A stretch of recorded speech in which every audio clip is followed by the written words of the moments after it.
آج 17 ذی الحج 1445 ہجری مطابق 24 جون 2024 عیسوی دن پیر بعد نماز عصر جامع مسجد عالیہ گنج فاؤنڈری کے کانفرنس ہال میں منعقد کی جا رہی ہے۔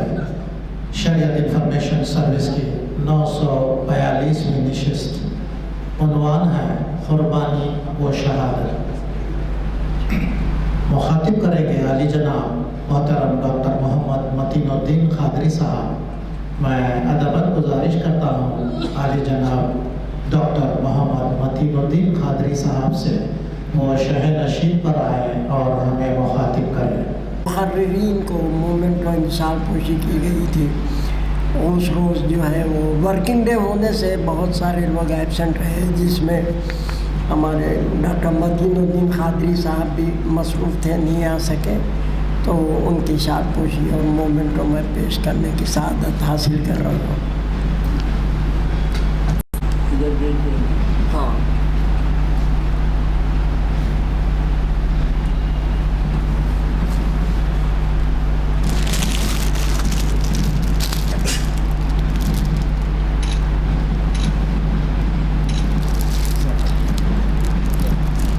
ورحمۃ اللہ وبرکاتہ۔ اعوذ باللہ من الشیطان الرجیم، بسم اللہ الرحمن الرحیم۔ الحمدللہ رب العالمین، والصلاة والسلام علی رسولہ النبی الکریم وعلی آلہ وصحبہ اجمعین۔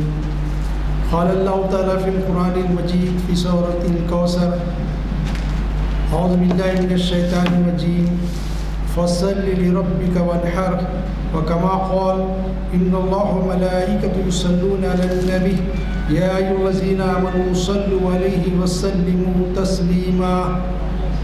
اللہم صل علی سیدنا شفیعنا مولانا محمد وعلی آل سیدنا سیدنا شفیعنا مولانا محمد وبارک وسلم۔ محترم حاضرین اکرام، آج کا جو عنوان ہے قربانی و شہادت۔ قربانی عام طور پہ اصطلاحاً ایام نحر میں کسی جانور کو اللہ کے راستے میں قربان کرنے کو ہمارے پاس تصور کیا جاتا۔ قربانی یقیناً وہ قربانی ہے، لیکن قربانی کے معنی یہ بھی ہے کہ ایثار سے کام لے کر اپنی کسی عزیز ترین شے کو اللہ کے راہ میں دے دینا، یہ بھی قربانی ہے۔ اور اس میں حضور اکرم صلی اللہ علیہ وسلم کے جو جد ہے، جد اعلیٰ حضرت ابراہیم علیہ السلام، جس کو جو ہے جن کو امام الانبیاء ابو الانبیاء بھی کہا جاتا ہے، بنی اسرائیل کے تقریباً پورے پیغمبروں کا تعلق آپ ہی کی نسل سے رہا۔ خود آخری پیغمبر ہمارے آقا و مولا حضرت محمد مصطفیٰ صلی اللہ علیہ وسلم آپ ہی کی اولاد میں سے۔ اس طرح دنیا میں 3 مذاہب بڑے مانے جاتے ہیں اور ہے بھی، اسلام، عیسائیت اور اس کے بعد یہودیت۔ یہ تینوں اپنا تعلق حضرت ابراہیم علیہ السلام سے جوڑتے ہیں۔ خود مسلمانوں کے لیے قرآن مجید میں جہاں نبی کریم صلی اللہ علیہ وسلم کی حیات طیبہ کو نمونہ قرار دیا گیا، آئیڈیل قرار دیا گیا، وہاں ہم سے کہا گیا کہ ابراہیم علیہ السلام کی زندگی، ان کی سیرت بھی تمہارے لیے نمونہ ہے۔ تو 2 رسول ایسے ہیں جن کی زندگی ہمارے لیے نمونہ قرار دی گئی، اور اب دیکھیں گے کہ ایک طرف تو جو ہے 2 رسول ہیں جن کی زندگیوں کو ہمارے لیے نمونہ قرار دیا جا رہا، اور اس امت کے لیے 2 عیدیں قرار دی گئی، عید الفطر اور عید الاضحیٰ۔ عید الاضحیٰ کا تعلق اس کے سارے مناسک، حج سے لے کر قربانی تک پورے کے پورے حضرت ابراہیم علیہ السلام اور ان کی حیات طیبہ، اور پھر حضرت اسماعیل علیہ السلام، ان کے صاحبزادے حضرت اسماعیل علیہ السلام کی والدہ محترمہ بی بی ہاجر، عام الفاظ میں ان کو ہاجرہ کہا جاتا ہے، بی بی ہاجر، اور جو ہے ان کے اطراف گھومتے سارے مناسک حج وغیرہ۔ تو یہ جو ہے عبادت بھی جو ہے یہ حج کی بظاہر ایسا محسوس ہوتا ہے کہ حضرت ابراہیم علیہ السلام کی وجہ سے، اور اس میں زیادہ عمل بی بی ہاجر کا ہے، اور صحیح کرنا، یہ حضرت ابراہیم علیہ السلام نے اس کو تعمیر کیا کعبے کو، اسی سے خاص تعلق رکھتے ہیں۔ بات یہ ہو رہی تھی کہ ہماری جو عبادتیں ہیں، بنیادی 5 جو چیزیں ہیں، ایک طرف تھے توحید، اب یہ ہوں گی پیک پہ سپر، اب اس کی شاخیں بنیں گی 2، ایک میں 2 عبادتیں ہیں، ایک میں 2 عبادتیں۔ دو عبادتوں کا تعلق یہ ہے کہ اس میں مالی استطاعت آدمی کا اکنامیکل کنڈیشن میں دیکھا جائے گا، فرض قرار دی جائے گی، اور وہ ہے صلاح اور روزہ، صیام، نماز اور روزہ۔ یہ نہیں کہا جائے گا کہ غریب ہے تو روزہ نہیں رہ سکتا، محنت کرنے والا ہے تو روزہ نہیں رہ سکتا، نماز نہیں پڑھتا، نہیں، نماز بھی پڑھنا پڑے گا، روزہ بھی رہنا پڑے گا۔ روزے میں تھوڑی رعایت دی گئی کہ حالت سفر میں ہو، بیمار ہو، ٹھیک ہے، ان ایام میں چھوڑ کے تم اور قضا کر لے سکتے ہو، رہ سکتے ہو۔ نماز میں قضا کی گنجائش ہی نہیں ہے، کوئی آدمی سو گیا قضا ہوگی تو اور بات ہے، ورنہ نہیں۔ علیل بھی ہو تو بستر پہ ہی لیٹے لیٹے نماز ادا کرو، نماز چھوڑ نہیں سکتے۔ لیکن 2 عبادتیں اور ہیں، یہ دوسرا گروپ ہے جس کا تعلق انسان کی مالی حیثیت سے۔ ایک ہے زکوٰۃ، صاحب نصاب ہو تو پیسے دے گا، اس کو کھانے کو نہیں ہے، پیسے جمع نہیں ہے تو کہاں سے زکوٰۃ دے گا وہ؟ کہا گیا کہ نہ، صاحب نصاب ہونا تو واجب ہو گئی زکوٰۃ۔ دوسرا ہے حج کرنا، حج کے لیے بھی کہا گیا کہ استطاعت ہو تو پھر حج واجب ہے، استطاعت ہی نہیں ہے، آدمی جا نہیں سکتا۔ ابھی تو جو ہے 4-5 لاکھ 6 لاکھ جو بھی خرچہ ہو رہا، 5-6 لاکھ، وہ آدمی جمع ہی نہیں کر سکتا ہوتے، تو کہاں سے لا کے دے گا، کہاں کرے گا، اس پہ واجب ہی نہیں ہے۔ اب اس میں جو مناسک ہیں حج میں، جو ہے طواف، صحیح، پھر اس کے بعد جو ہے 8 تاریخ کو مینا جانا، 9 کو عرفات، پھر 9 کی رات یعنی 10 کی شب مزدلفہ میں رات میں قیام، پھر جو ہے 10 کی صبح نکل کے آئیں گے، پھر مینا میں 3 دن تک، کم سے کم 2 دن تک قیام، 11-12 تک یا 13 تک رہے تو بہت اچھی بات ہے۔ تو یہ سارے مناسک، پھر جو ہے طواف زیارہ کے لیے جائیں گے، قربانی کریں گے، کنکریاں ماریں گے شیاطین کو۔ آپ دیکھیں گے یہ ساری عبادتیں ہیں جس میں انسان کی مشقت بھی ہے، اور قربانی اور حج کے دوران پیسہ بھی خرچ ہوتا ہے۔ اور کہا گیا کہ تم جب جاؤ عمرہ حج کو تو زیادہ ران لے لو، یہ نہیں مانگتے ہوئے جاؤ، کھانے پینے کا اہتمام تمہارے پاس ہے، تو مالی استطاعت بھی ہے۔ اب اس میں ایک اہم چیز ہے حج میں، وہ ہے قربانی۔ وقوف عرفہ واجب ہے لیکن اہم چیز بھی ہے قربانی۔ اب یہ تو حاجیوں کے لیے سب، لیکن اب یہ حاجیوں کا یہ عمل 10 کے دن قربانی کرنا، 11-12 کو بھی کرنا، شوافوں کے پاس 13 کو بھی اجازت ہے، تو یہ احناف کے پاس 12 تک ہی ہے۔ اب یہ 3 دن کی قربانیاں جو ہے، اب سوال یہ پیدا ہوتا ہے کہ یہ عام مسلمانوں کو حج کو آئے نہ آئے، اگر اس کے پاس استطاعت ہو جانور کو خریدنے کی، کھانے پینے کے علاوہ 13 رقم بچ رہی ہے، پھر اس کو قربانی واجب قرار دی۔ یہ قربانی جو واجب قرار دی گئی ہمارے پر، یہ اللہ تعالیٰ کی طرف سے ایک انعام ہے۔ پھر آج کل لوگ بولنے لگے، بڑے باتیں کرتے کہ صاحب اتنے جانور قربان کر رہے ہیں، ان کی جان لے رہے، یہ لے رہے، اور یہ اس قسم کے لوگ باتیں کرتے جن کے مذہبی فریضہ ہے کہ اولاد کی قربانی دینا، اولاد کی بھیڑ چڑھانا، ان کے مذہب میں داخل ہے، اور آج بھی کرتے رہتے ہیں۔ بچوں کو بلی بھر دیے، اس کی بلی دے دیے۔ اسلام نے انسان کی حرمت، انسان کی جان کی حرمت کو سب سے بڑی فوقیت دی، اور اسلام نے منع کیا۔ حضرت ابراہیم علیہ السلام کو حکم تو دیا گیا کہ بیٹے کی ذبح کرے، لیکن اللہ تعالیٰ کو انسان کی قربانی پسند نہیں تھی، اس لیے حضرت اسماعیل علیہ السلام کو اللہ نے بچا لیا، اور وہ ان کی جگہ دمبا حضرت جبرائیل علیہ السلام صلی اللہ کے رکھ دیے۔ جبرائیل علیہ السلام جنت سے، اور دمبے کی قربانی ہو گئی، انسان کو بچایا گیا، اور بتایا گیا کہ انسان کی قربانی اللہ کا پسندیدہ نہیں ہے، بلکہ کہا گیا کہ بلا وجہ کسی انسان کو کسی نے قتل کیا، قرآن کہتا ہے تو گویا کہ اس نے سارے انسانوں کو قتل کیا۔ اگر ایک انسان نے کسی انسان کی جان بچا لی تو گویا کہ انہیں سارے انسانوں کی جان بچا لی۔ تو آپ دیکھیں گے کہ یہ قربانی جو ہے صرف جانور کی قبول کی گئی، انسانوں کی قبول کی نہیں گئی۔ اب یہ کہ جو ہے بعض وقت آنکھوں پہ پٹی بن جاتی، میڈیا میں اس قسم کی باتیں پھیلا جاتی ہے، ارے بھائی مسلمان بولتے ہیں بھائی میں پیسے خیرات نہیں کر سکتا، قربانی کے نہیں کر سکتے۔ حدیث میں آیا کہ ایام نہر کے دن، یوم نہر کے دن اللہ کے پاس سب سے پسندیدہ عبادت قربانی خون کا بہانا ہے۔ پھر کہا گیا کہ نہ گوشت پہنچتا ہے اللہ کے پاس، نہ اس کا خون پہنچتا ہے، اللہ کے پاس جس میں قربانی کرتے ہو جو تقوی دل میں پیدا ہوتا ہے وہ پیدا ہوتا ہے۔ عزیزان گرامی، یہ قربانی یہ رہی سورہ اقوام عالم کے پاس جو تصور تھا کہ جو بالخصوص ہمارے ملک میں جو تصور تھا کہ چھوٹے معبودان باطل کی خوشنودی کے لیے، معبودوں کی جن کو بنائے ہوئے ہاتھوں سے تراشوں کی خوشنودی کے لیے اولاد کی بھیٹ چڑھاتے، اولاد کو قربانی دیتے، یہ مشرک معاشروں کا نظام تھا۔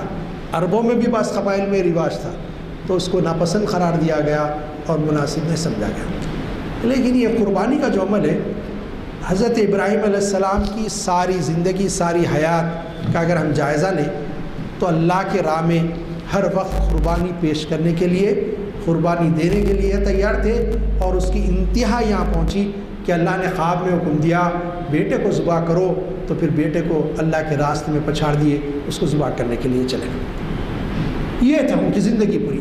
اگر ہم بچپن سے حضرت ابراہیم علیہ السلام کی سیرت کو دیکھیں، حضرت ابراہیم علیہ السلام جب تھوڑا سمجھ آئی تو پوچھنے لگے والد سے، یا ابتی لما تعبد الحاضین اصنام، اے میرے والد محترم، آپ ان بتوں کی عبادت کیوں کرتے ہیں؟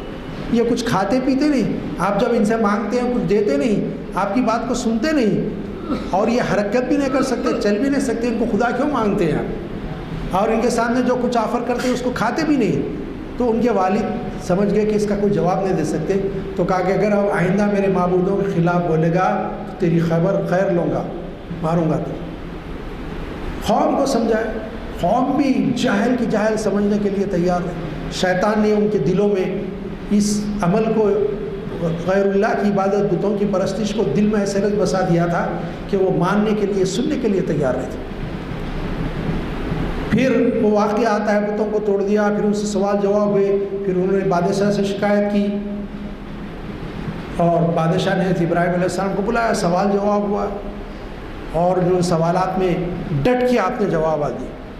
تو اس نے کہا کہ تمہارا خدا کیا کرتا ہے؟ تو آپ نے کہا میرا خدا زندگی اور موت کا دینے والا ہے۔ دو ایسے آدمیوں کو، قیدیوں کو بلایا، ایک کی سزا مکمل ہو کے راہی پانے والا تھا، دوسرا وہ تھا جس کو پھانسی پہ چڑھایا جانے والا تھا۔ پوچھا تیرا کیا معاملہ ہے؟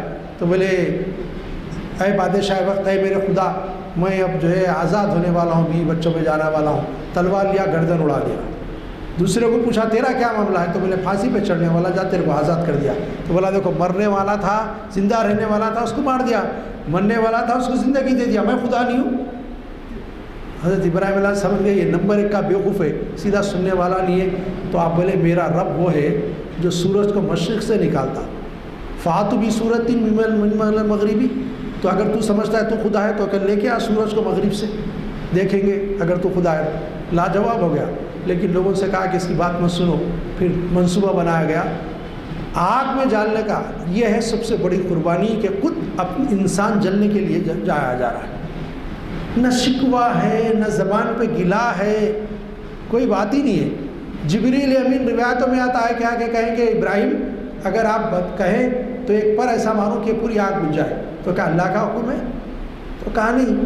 تو کہا کہ رہنے دو، کافی ہے میرے لیے، وہ مددگار میرا ناصر ہے، وہ دیکھ لے گا۔ کیا یقین ہے، کامل ایمان کس انتہا پر ہے۔ پھر جب آگ میں پھینکے جا رہے تھے، اللہ نے وہ آگ سے کہا، قرآن میں آیت کا ٹکڑا آ گیا، قلنا یا نار کونی بردن و سلاما علی ابراہیم، اے آگ ابراہیم پر سلامتی کے ساتھ ٹھنڈی ہو جا۔ تو آپ دیکھیں گے کہ جو ہے اللہ نے فرمایا، ہم نے کہہ دیا آگ سے کہ آگ وہ ٹھنڈی ہو جائے ابراہیم پر سلامتی کے ساتھ، آگ ٹھنڈی ہو گئی۔ آپ نے توحید کے لیے، آپ نے دین حق کے لیے، وہ ان کے والد جو ہے وزیر تھے نمرود کے دربار کے، اور نمرود کا کیسا شاہی دربار، شان و شوکت کا، آج کے وزراء اعظم کا بھی ویسا دربار نہیں سکتا، ویسا اس کا وزیر ہونا بہت بڑی بات تھی، کافی مال و دولت تھا، سب کو چھوڑے۔ عراق کا مقام تھا آپ کا، عراق سے نکل کے فلسطین سرزمین چلے گئے۔ کیسی عظیم قربانی ہے، یہ بھی قربانی ہے۔ مال و متاع کا چھوڑنا، ماں باپ کو چھوڑنا، رشتہ داروں کو چھوڑنا، ایمان کے لیے، دین کے لیے اپنے وطن کو چھوڑنا، اور غیر مقام پہ جانا جہاں کوئی جاننے والا نہ ہو۔ پھر وہاں بادشاہ کی بیٹی بی بی ہاجر سے اغوا، 90 سال کی عمر تک اولاد نہیں، 90 سال کے بعد حضرت اسماعیل علیہ السلام تولد ہوتے ہیں، ولادت ہوتی ہے ان کی۔ ظاہر ہے اس عمر میں کتنا نہیں چاہیے، بہت چاہنے لگے. اللہ تعالیٰ نے دیکھا کہ بہت چاہ رہے تھے، پھر اللہ نے آزمایا کہ پھر قربانی مطلوب تھی کہ بھائی بیٹا عزیز ہے کہ میری محبت. حکم ہوا جا کے اس بیوی کو اور بچے کو بے آب و گیا وادی مکہ میں چھوڑ دو. یہ نہیں پوچھے مالک کیسا زندہ رہیں گے. جب چھوڑنے گئے تو دیکھا اس وادی کو نہ گھاس ہے، نہ درخت ہے، نہ چرند ہے، نہ پرند ہے، نہ درندے ہے، نہ انسان ہے، کوئی نہیں ہے، سنسان وادی.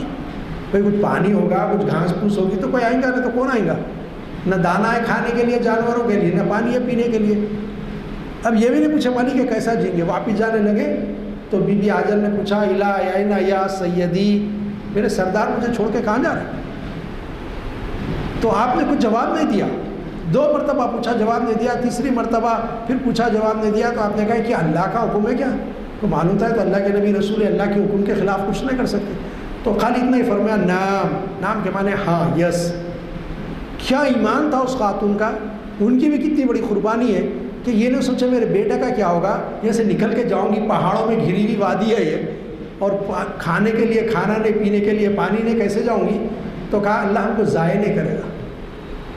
دیکھیے آپ کیسی عظیم قربانی ہے. واپس آ گئے. پھر یہ تصور میں بھی نہیں آیا کہ بیٹا اور بیوی کا، وہ چہیتی بیوی جس سے پیٹ سے اولاد ہوئی جس کے بدن سے، اس کا کیا ہوا. 7-8 سال کا عرصہ گزر گیا. گزرنے کے بعد پھر اب جو ہے معاملہ یہ ہوا کہ اللہ نے پوچھا کہ ابراہیم وہ ایک بیٹے کو اور بیوی کو چھوڑے تھے، یاد آئے گا؟ بولے مالک یاد تو آتے، دیکھے جائے گا. بولے اللہ آپ کا حکم ہے وہ مالک، نبی اللہ کے رسول ہے، بغیر حکم کے کیسے جاتے. تو بولے ٹھیک ہے جا کے دیکھو. اب گئے تو جو ہے بچہ دوڑ رہا، کھیلنے کے قابل ہے. کیا محبت باپ کی. آپ بھی صاحب اولاد ہے، میں بھی ہوں. ذرا کچھ ہوا تو پریشان ہو جاتے ہیں اولاد کو. آپ دیکھیے کہ جو یہ محبت چاہنے لگے. اب اللہ نے دیکھا کہ بہت زیادہ ہی چاہے جا رہے ہیں. اب خواب میں حکم ہو گیا قربانی دے دو، ذبح کرو. 1 اونٹ 10 اونٹ 100 اونٹ قربانی دیے. پھر حکم ہوا. نبی کا خواب سچا ہوتا لے گئے. بیٹے سے پوچھے بیٹے تمہاری کیا مرضی ہے. اب سارے واقعات میں چھوڑ رہا ہوں. شیطان آ کے بھٹکایا تو اسماعیل علیہ السلام نے کنکریاں ماری. 1 مقام 2 مقام 3 مقام تک. پھر وہاں ابراہیم علیہ السلام نے ماری. وہ شیطان کو بڑھائے اور بیٹے نے کہا کہ جو ہے بس اللہ نے جو حکم دیا کریے.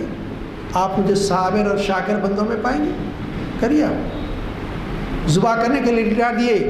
ذبح کرنے کے لیے چھری چلا رہے. روایتوں میں آتا ہے کہ جبریل امین اللہ کے دربار میں عرض گزار ہوئے کہ اے پروردگار یہ ضعیف بوڑھے کو دیکھ کیا کر رہا ہے، بیٹے کو قربان کر رہا ہے. اچھا اللہ نے حکم دیا ٹھیک ہے جبریل اب جاؤ ایک دمبا جنت سے لے جاؤ، لے جا کے رکھ دو اور اسماعیل کو بچا لو.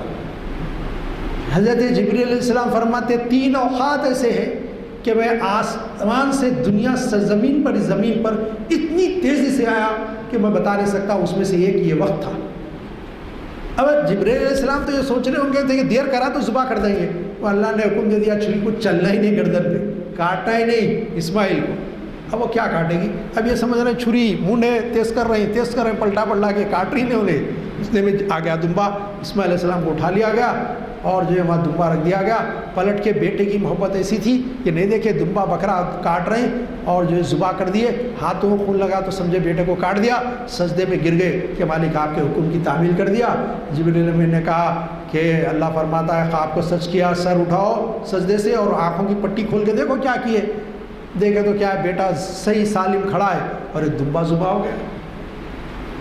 یہ عمل ہے عظیم قربانی کے. اولاد کو بھی اللہ کے راستے میں قربان کر. یہ قربانی یہ سبق دیتی ہے کہ اللہ کی مشیت کے مطابق جو کچھ اللہ چاہتا ہے، دین کا تقاضا ہو، ایمان کا تقاضا ہو، تو ایک بندے مومن ہر چیز قربان کرنے کے لیے تیار ہو. یہ ہے قربانی. اور یہ ہمارا اسلامی کیلنڈر کا آخری مہینہ ہے. آخری مہینہ ہے. اب اس کے بعد جب 29 یا 30 کو جب چاند دکھے گا نیا تو محرم الحرام کا مہینہ شروع ہوگا جس سے اسلامی کیلنڈر کے نئے سال کا آغاز ہوتا ہے اور پہلا مہینہ آتا ہے. عزیزان گرامی یہاں قربانی کا لنگ انداز کی حضرت ابراہیم علیہ وہاں عظیم قربانیاں.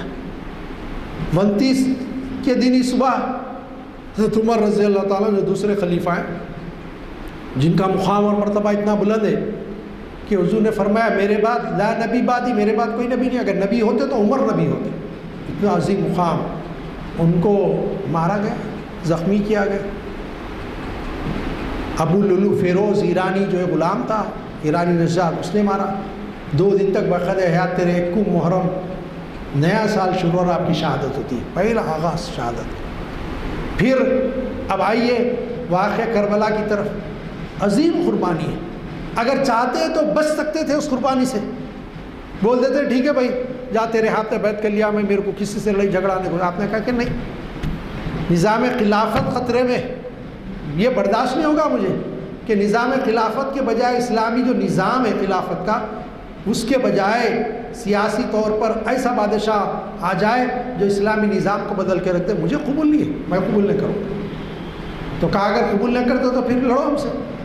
ہزاروں کا مجمع، 72 جس میں معصوم بچے بھی ہیں، بھانجے بھتیجے بھی ہیں معصوم، نوجوان بھتیجا بھی ہے، کڑیل نوجوان بیٹا بھی ہے، بازو برابر کے بھائی حضرت عباس بن علی رضی اللہ تعالیٰ عنہ بھی ہیں، دوست احباب ہیں، رشتہ دار ہیں، ان سے بھڑ گئے اور قربانی دے دی۔ دوسری عظیم قربانی ہے جس کو شہادت عظمیٰ کہا جاتا ہے، بڑی شہادت ہے، کیونکہ میرا موضوع قربانی اور شہادت ہے۔ اب یہ لفظ شہید اور شہادت کیا ہے؟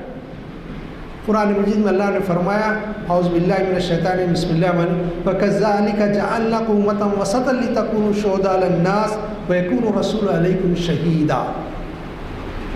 ہم نے تم کو امت وسط، درمیانی امت بنایا کہ تم لوگوں پر گواہ ہو جاؤ۔ یہاں شہید کے معنی گواہ ہونا، شہادت کے معنی گواہی دینا۔ وَيَكُونُ الرَّسُولُ عَلَيْكُمْ شَهِيدًا، اور رسول تم پر گواہ ہے۔ یہ گواہی بہت بڑی ہے اور یہ شہادت مطلوب ہے۔ اس لیے اقبال نے کہا تھا نا کہ شہادت مطلوب و مقصود مومن، نہ مال غنیمت نہ کشور کشائی، نہ پیسہ چاہیے مال و چاہیے۔ اصل مومن کو آرزو یہ ہو، اس کا مقصود اور مطلوب یہ ہو کہ وہ شہید ہو جائے اللہ کے راستے۔ پھر یہ شہادت کیا ہے صاحب؟ جان کی قربانی نا، یہ تو شہادت گواہی دینا ہے نا، یہ کیا ہو گیا؟ اصل میں یہ ہے کہ انسان پہلی گواہی کا مرحلہ یہ ہے کہ زبان سے کہتا ہے قولوا لا الہ الا اللہ وتفلحوا، کہو اللہ ایک ہے، زبان سے کامیاب ہو جاؤ۔ پہلا درجہ ہے شہادت کا، زبان سے گواہی۔ دوسرا درجہ دل تصدیق کرے، جو کچھ زبان سے پڑھو گے کوئی معبود نہیں ہے تو پھر کوئی معبود نہیں، حضرت محمد مصطفیٰ صلی اللہ کے رسول ہیں، کوئی اب اس میں شک و شبہ نہیں، یہ دل بھی تصدیق کرے، دوسرا درجہ۔ تیسرا درجہ ہے اس کلمے کے لیے، اعلاء کلمت الحق کے لیے اپنی صلاحیتوں کو لگائے، اپنے مال کو لگائے، ضرورت پڑنے پر اپنی جان کو لگائے، اور جان یا مال یا صلاحیتوں کو، اپنے اوقات کو دے کر گواہی دے رہا ہے۔ یہ درجے ہیں، پہلا درجہ مال دینا، دوسرا درجہ وقت دینا، صلاحیتوں کو لگانا کھپانا اپنی، تیسرا درجہ اپنی جان دے کے گواہی دینا کہ میں جس بات پر ایمان لاتا ہوں وہ حق ہے، اس کے لیے میری جان جائے تو جائے۔ جیسے شاعر نے کہا جان دی ہوئی اسی کی تھی، حق تو یہ ہے کہ خدا نہ ہوا۔ یہ کیفیت ہے، یہ شہادت ہے، یہ گواہی۔ اور ہمارا سال کا آغاز ہوتا ہے شہادتوں سے اور اختتام ہوتا ہے قربانیوں سے، اس لیے میں نے قربانی و شہادت یہ موضوع اس کے لیے منتخب کیا۔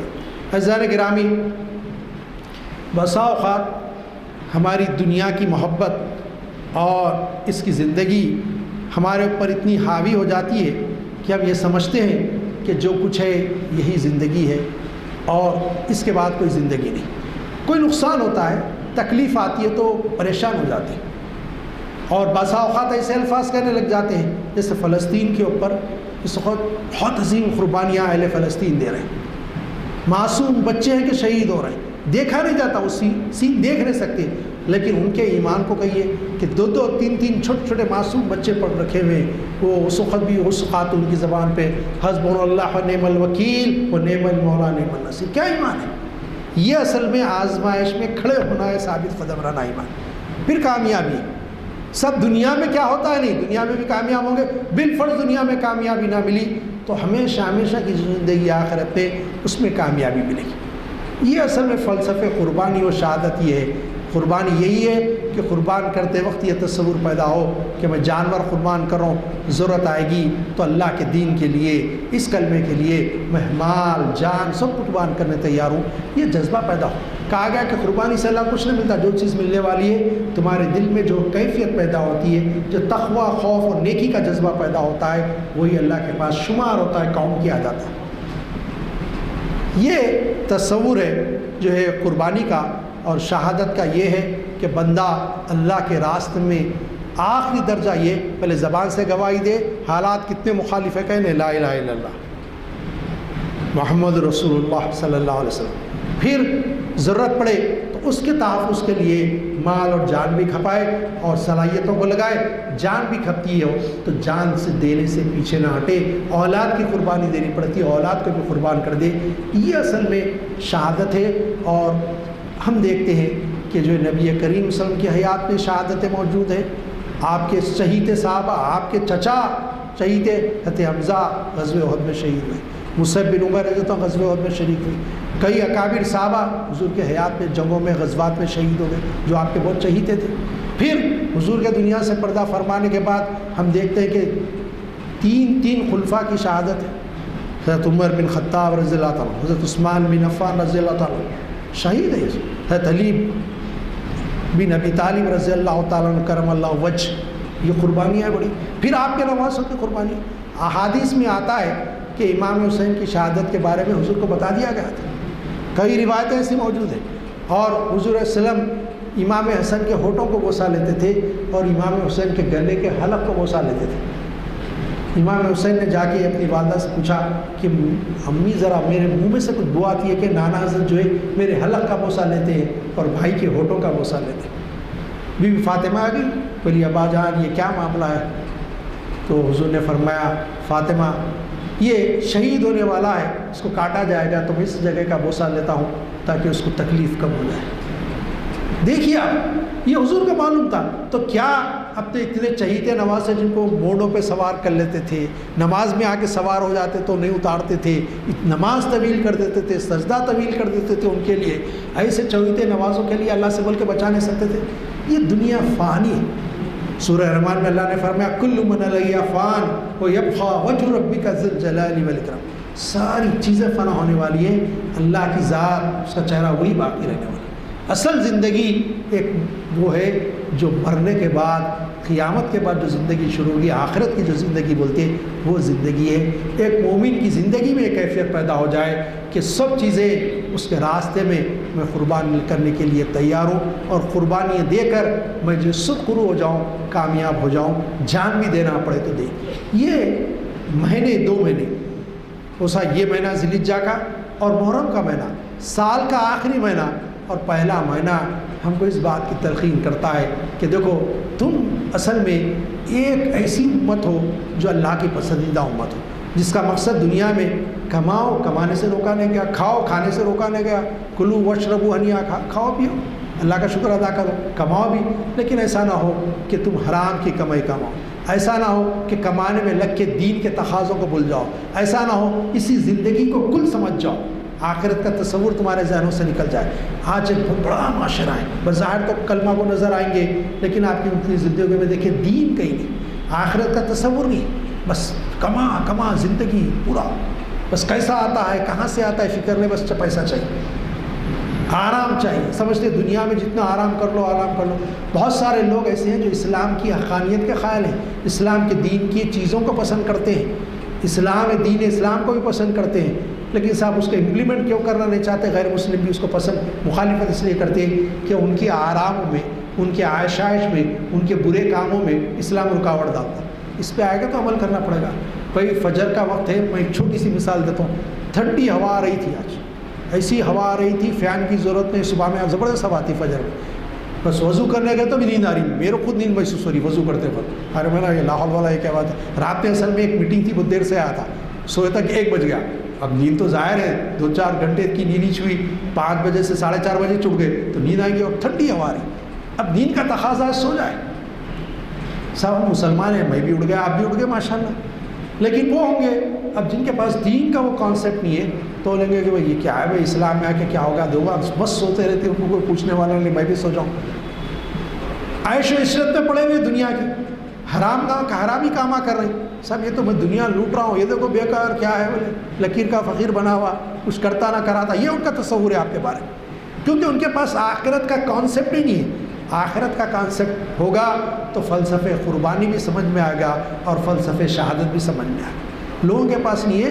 نام نہاد جو مسلمانوں کی بھی کیفیت یہ ہے. بلکہ کچھ سال پہلے تو دیکھنا ٹائم بھی نہیں مل رہا, کچھ سال پہلے ٹی وی پہ ایک نیوز دیکھا تھا کہ جو ہے بہت ہی ماڈرن ہو گئے صاحب, ہم جو ہے کیک کا بکرا بنا کے وہ کاٹ رہے ہیں, ذبح کر رہے ہیں. کیا مسخرہ پنا ہے قربانی کا؟ کس نے اختیار دیا آپ کو؟ بکرا بناؤ کیک کا اور کھاؤ, کہاں لکھا ہوا؟ کاٹو اس کو. جانور قربان کرنا ہے. ان دنیا کی ساری چیزیں اللہ نے فرمایا ہم انسان کے لیے پیدا کریں, انسان کو تصرف میں دے دی. ساری چیزوں کا کام ہے کہ انسان کی خدمت میں لگا رہے. اور انسان اتنا کمزور ہونے کے باوجود یہ غور کر کے دیکھے, اللہ نے اس کو دماغ دے کے اتنے طاقتور بنا دیا کہ ہاتھی بہت طاقتور ہے. یہ پورے جتنے حال میں بیٹھے اس کو کنٹرول کرنا چاہے رسیوں سے سب کو کھینچ لے کے بھاگتا ہو. بھاگتا کہ نہیں بھاگتا؟ لیکن آپ کبھی سنے کہ کوئی ہاتھی ایک بار انسان کو پکڑ لے کے ہاتھیوں کا جھنڈ لے گیا, لے جا کے ان کی پرورش کرا اور اس کے نچایا. آپ دیکھیں گے ایک ٹرینر وہ ہوتا ہے 4-4 5-5 ہاتھیوں کو سرکس میں نچاتا ہے لا کے. یہ انسان ہے, اللہ نے فوقیت دی ہے اس کو. شیر اتنا خطرناک, ایک شیر 10-10 آدمیوں پہ حملہ کر دے, 10-10 آدمی اس کا مقابلہ کرنے سے باز آ جائے جب تک کہ بندوق ساتھ میں نہ ہو یا کوئی زبردست ہتھیار نہ ہو جس سے اس کو مار سکے. لیکن آپ دیکھیں گے ایک ہنٹر لے کے سرکس میں سرکل میں ایک آدمی 5-5 شیروں کو نچاتے رہتا ہے, ان سے کام کرواتا ہے. یہ دنیا میں جو جانور ہیں بڑے طاقتور جانور ہیں, وہ بھی انسان کے سامنے عاجز ہیں. انسان کی خدمت کے لیے معمور کیا گیا. کائنات کی حد سے انسان کی خدمت کرے. انسان اس زمین پہ خلیفۃ اللہ ہے, اللہ کا نائب, اللہ کا خلیفہ ہے. یہ چیزیں سمجھنے کی ضرورت ہے. اور اس قسم کے باتوں میں آئے بغیر جو گمراہی کی باتیں لوگ پھیلاتے ہیں ان باتوں سے بچنا چاہیے. عزیزان گرامی, میں قربانی کے بارے میں بول رہا تھا. آج بھی لوگوں کے پاس ایسے غلط تصورات ہیں. ابھی 1-2-3 سال پہلے کی بات ہے, ایک شخص گیا, اس نے منت مانگی تھی یہ ہوگا تو فلاں دیول میں جا کے فلاں بدھ کے سامنے جو ہے ڈائٹس کے سامنے جا کے اپنی زبان کاٹ لوں گا. زبان کاٹ لیا, دواخانے میں رہا, شاید بچ گیا مر گیا کیا ہے نہیں معلوم. ابھی بھی آج بھی یہ منت مانگتے ہیں میرے کو اتنے بچے, بچہ ہوا تو میں فلاں ہٹ دوں گی فلاں کے پاس. یہ غلط تصورات ہیں. اور ایسے لوگ جن کے ہمارے پاس عام موقع ہے, ان کے گھر کانچ کے بنے ہوئے, وہ جو ہے پختہ عمارت پہ پتھر کنکر مارنے کی کوشش کر رہے ہیں. آپ ذرا سوچیے کتنا ہے. اور ہم بھی ان کے باتوں میں بسا اوقات آ جاتے ہیں اس قسم کی. تو یہ قربانی اللہ کی طرف سے اللہ کا حکم ہے, یہ واجب ہے مسلمان پر. جو صاحب استطاعت ہو تو قربانی دینے کا نظر کرے اور اس قسم کی لوگوں کے باتوں میں نہ آئے, اور جو ہے اسلام کی چیزیں, اسلامی تعلیمات, اس پہ عمل کریں. یہ اللہ تعالیٰ کی طرف سے ہمارے لیے نعمتیں ہیں دو ہی. ایک تو روزوں کے بعد آتی ہے, اور جو ہے ایک ہم دیکھیں کہ جو ہے حج کے ساتھ آتی ہے. روزہ بھی فرض ہے, حج بھی فرض ہے. نماز ان عیدوں کا جز ہے, نماز ہے ان عیدوں میں, لیکن نماز کے ساتھ کوئی عبادت خاص رکھی نہیں گئی. نماز واجب کی گئی عید الاضحیٰ, عید الفطر میں بھی نماز, عید الاضحیٰ میں بھی, لیکن حج کے ساتھ عید الاضحیٰ رکھی گئی اور رمضان کے روزوں کے ساتھ عید الفطر رکھی گئی. یہ اللہ تعالیٰ کی طرف سے انعام ہے. اللہ تعالیٰ فلسفہ قربانی اور شہادت کو سمجھ دے اور اس پر ہم کو عمل کرنے کی توفیق عطا فرمائے. ربنا آتنا فی الدنیا حسنہ وفی الآخرۃ حسنۃ وقنا عذاب النار. اللہم اجرنا من النار یا مجیر یا مجیر یا مجیر بالوسیلۃ وما ارسلناک الا رحمۃ للعالمین. استغفر اللہ بالبلایا ونستغفر اللہ من الخطایا یا ذا الجلال والاکرام. امیتنا علی دین الاسلام. صلی اللہ تعالی علی خیر خلق محمد وآلہ وصحبہ اجمعین برحمتک یا ارحم الراحمین. ڈاکٹر متین الدین قادری صاحب کا بیان ابھی ہم سنے ہیں, بہت ہی سبق آموز تھا. حالانکہ یہ چیزیں ایسی ہیں کہ بہت ہی کم عمری سے سنتے ہیں, لیکن ایسے حضرات کے زبانی سننے میں وہ لطف الگ ہی ہے. اور بعض ایسی چیزیں ہیں ہم سنتے ہیں لیکن ہر بار نہیں لگتی ہے, کیونکہ ان لوگوں کا بیان انداز بہت ہی جو ہے دلچسپ رہتا ہے اور ایسا لگتا ہے کہ اب صحیح سمجھ میں آیا. تو ماشاءاللہ بہت اچھے انداز سے انہوں نے قربانی کا پورا معنی, اس کی تمہید, اس کے فائدے اور اس کی جو شرائطیں وہ ساری چیزیں بتائی ہیں. اللہ تعالی ہماری دعا ہے اللہ تعالی ان کی عمر دراز کرے, ان کے علم میں برکت عطا فرمائے, صحت و عافیت سے رکھے اور ہمیں انہیں بار بار سننے کی توفیق و ہدایت فرمائے. اور تو دعائیں کریں. چلو اسی کے ساتھ آج کی محفل کی درخواست کی جاتی ہے.